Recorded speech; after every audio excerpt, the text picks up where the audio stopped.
a BioNTech vaccine early this morning, but the second person to get it also hit the headlines and tickled some funny bones. The reason? His name is William Shakespeare. Both received the vaccine in the University Hospital in Coventry in the Midlands, not far from Stratford-upon-Avon, the birthplace of the better-known bard of Avon. The modern-day Shakespeare is 81, which makes him eligible to be in the first group to receive the vaccine. Britain became the first country in the world today to roll out the vaccine developed by Pfizer and BioNTech, initially making the shot available at 50 hospitals. The United Kingdom, the first in the Western nations to begin vaccinating its citizens with COVID-19 outside of the clinical trials, a landmark moment in the coronavirus pandemic, and British health authorities that began rolling out this first doses of this widely tested and independently reviewed COVID-19 vaccine today, starting a global immunization program that is expected to gain momentum as more serums win approval. Florida police have raided the home of data scientist Rebecca Jones, who built the state's official COVID-19 database. She has accused the U.S. Department of Health of manipulating virus data in order to relax pandemic restrictions. Over 110,000 restaurants across the United States have been closed due to the massive spike in coronavirus cases across the country, according to the National Restaurant Association. And most Californians faced heavy new restrictions yesterday aimed at slowing the spread of COVID-19, while New York's governor threatened to ban indoor restaurant dining in New York City as the United States feared infections would continue skyrocketing. Restaurants in Southern California and San Francisco Bay Area and the state's agricultural San Joaquin Valley shut for all but takeout and delivery. Playgrounds closed, stores reduced capacity, and hair salons and barber shops shuttered. The moves affected about three-quarters of the nearly 40 million people in America's most populous state. Retired Air Force Brigadier General Charles Chuck Yeager, the World War II fighter pilot, ace and quintessential test pilot who showed he had the right stuff when in 1947 he became the first person to fly faster than sound. He has died at the age of 97. I have a segment dedicated to him coming up. President-elect Joe Biden will nominate retired General Lloyd Austin to be his defense secretary as soon as this morning, and will publicly introduce the health team that will lead his administration's fight against the COVID-19 pandemic. The 67-year-old, a former head of the U.S. Central Command who oversaw forces in the Middle East under President Obama, will be the first black U.S. Secretary of Defense if the U.S. Senate confirms him. And U.S. Attorney General William Barr is reportedly considering stepping down before the end of Donald Trump's term on the 20th of January next month. As the Pentagon pulls troops out of the Middle East in the coming weeks under orders from President Trump, U.S. military leaders are working to find other ways to deter potential attacks by Iran and its proxies and to counter arguments that America is abandoning the region. An official close to Iran's Supreme Leader Ayatollah Ali Khamenei has denied rumors on social media today that the 81-year-old's health was deteriorating. Iranian President Hassan Rouhani said his country will continue to support Syria, urging Damascus to confront Israel in the occupied Golan Heights. Israel's latest actions against Iran have left regime hardliners furious and demanding revenge on Israeli or Jewish sites around the world. In the past year alone, the U.S. and Israel have killed Iran's top military commander, top ally in Iraq, and most recently, a top nuclear scientist. France, Germany and Britain have said they were alarmed by an Iranian announcement that it intended to install additional advanced uranium-enriching centrifuges and by legislation that could expand its nuclear program.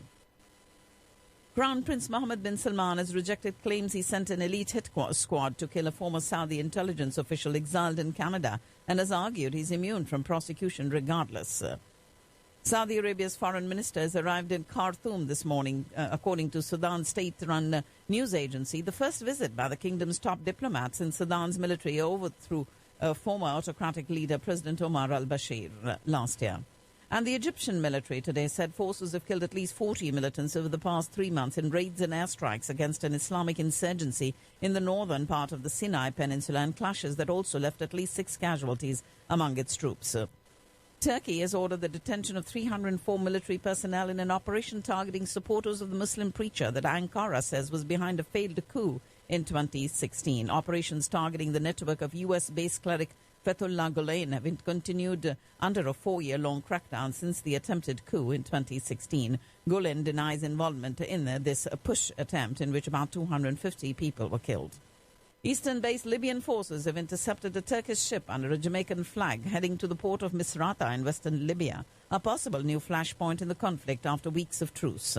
And Ethiopia's government has denied that northern forces whom its troops have fought for a month would be able to mount a guerrilla insurgency, while diplomats said a UN team was shot at while trying to visit a refugee camp.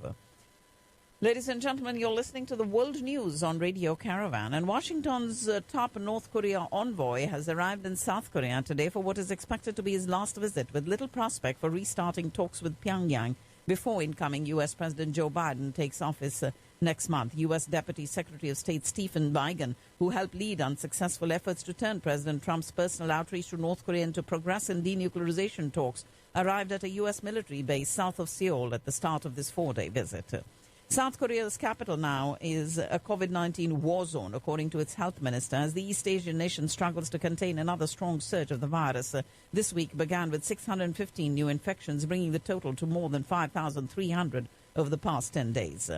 And three leaders of Thailand's pro-democracy movement reported to police to hear charges that they defamed the king in their calls to reform the monarchy to make it more accountable. And a fourth leader was charged with violating an emergency decree put in place to help fight the coronavirus.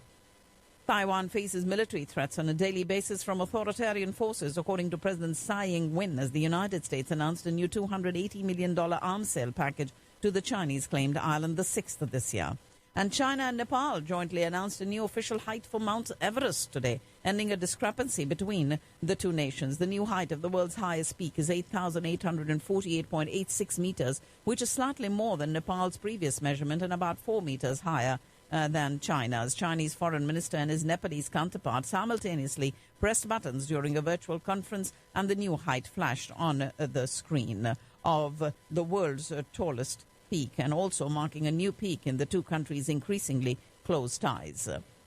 Indian Army Chief Naravane embarked on a week-long visit to the United Arab Emirates and Saudi Arabia, the first ever trip by an Army chief to both West Asian states that is expected to significantly boost security ties.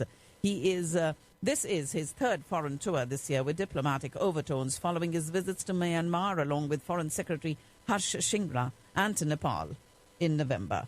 India and Qatar have decided to set up a special task force to facilitate investments by the Qatar Investment Authority, part of India's ongoing outreach to key West Asian states to overcome the economic impact of the COVID-19 pandemic. And the 4-hour Bharat Bandh, the nationwide strike called by Farmers' Union today. And it is farmers protesting against the centre's agricultural sector laws that called for this Bharat Bandh today after several rounds of talks with the government over the new farm laws remained inconclusive.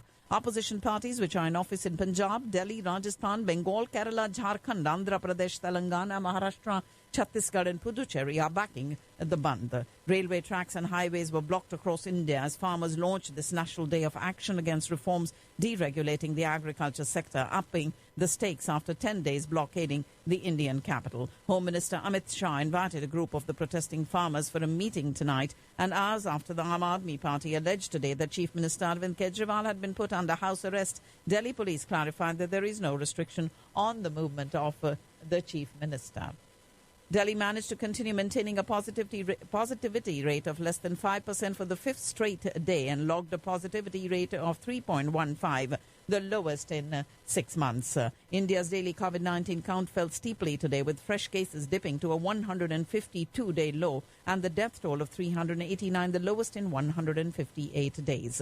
With the chances of a COVID-19 vaccine available soon increasing, Prime Minister Modi said the mobile technology will be used for mass inoculation against the pandemic. In the second phase of vaccination against COVID-19, the government plans to significantly scale up operations to cover around 80 crore people, which is 60% of the country's population, in an exercise aimed at achieving herd immunity. The Indian Meteorological Department has predicted light snowfall in 4 districts of Uttarakhand over the next few days.